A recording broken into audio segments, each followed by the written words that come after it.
Welcome to Catholic News World.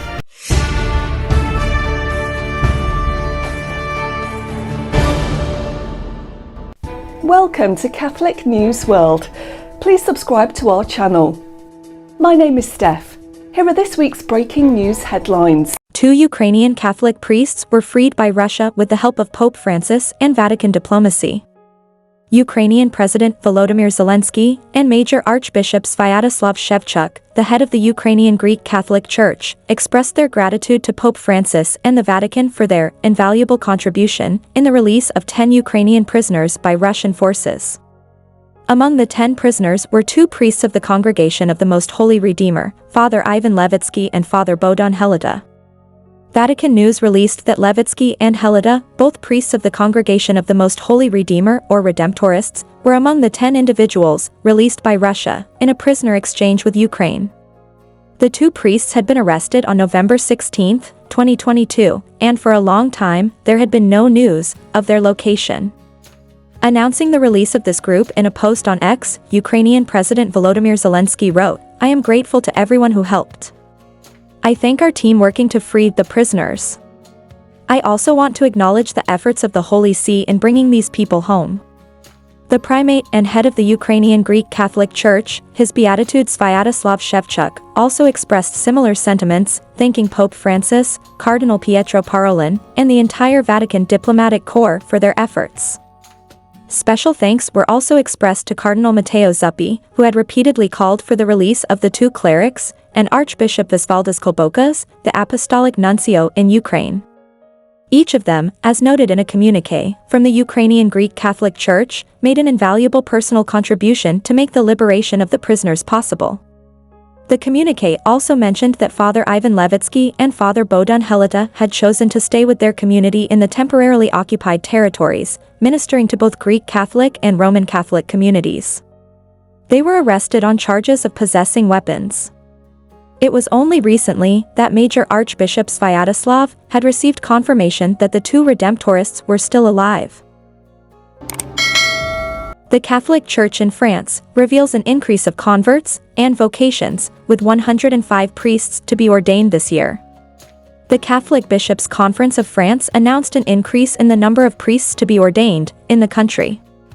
The vast majority of ordinations of priests in France took place in the month of June.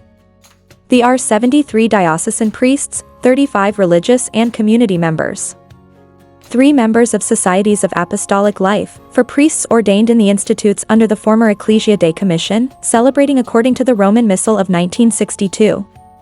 Archbishop Bertrand Lacombe, Archbishop of Auch, President of the National Diaconate Council, explained, "The Church needs priests to meet the spiritual expectations of our time, but not only priests. This is how the synodal church dear to Pope Francis is taking shape. The Spirit continues to breathe and call those who, even today, make this demanding and gratifying choice of following in the footsteps of Christ the Good Shepherd. The beautiful ministry of priests respond to the spiritual expectations of the time. The adventure is worth the effort and enlightens the world."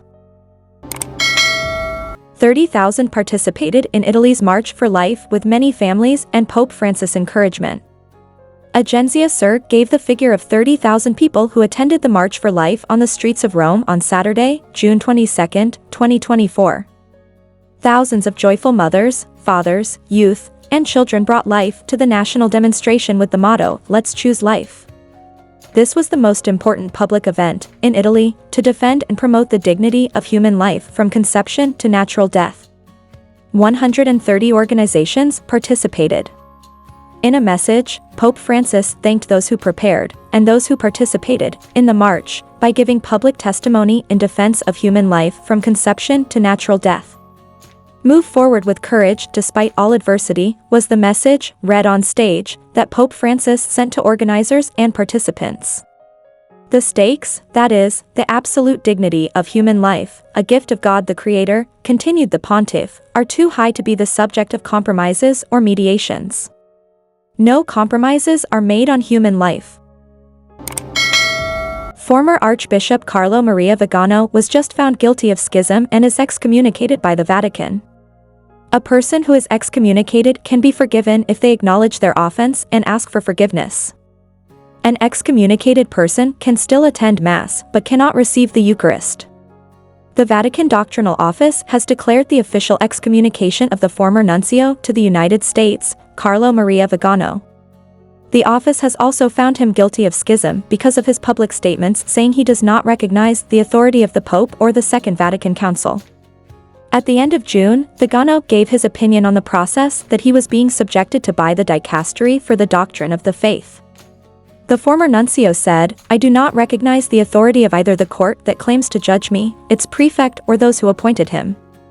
The Vatican released, on July 4, 2024, the Congress of the Dicastery for the Doctrine of the Faith met to conclude the extrajudicial penal process referred to in Canon Law 1720 against the Most Reverend Carlo Maria Vigano, titular Archbishop of Olpiana, accused of the reserved delict of schism.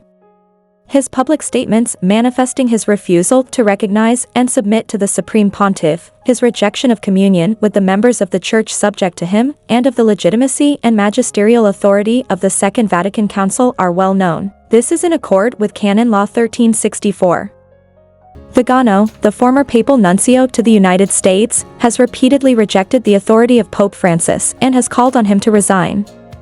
In a statement shared on social media June 28, Vigano himself now accuses Pope Francis of heresy and schism. Vigano even wrote the throne of the Holy See is null and void. On June 24, the Traditional Society of St. Pius X, or SSPX, released a statement indicating that they supported the Vatican's decision against Vigano. Please pray for this situation and all leaders in the Church. Watch our programme every Friday at 7:30 p.m. Thanks for watching. Please subscribe to Catholic News World channel. God bless.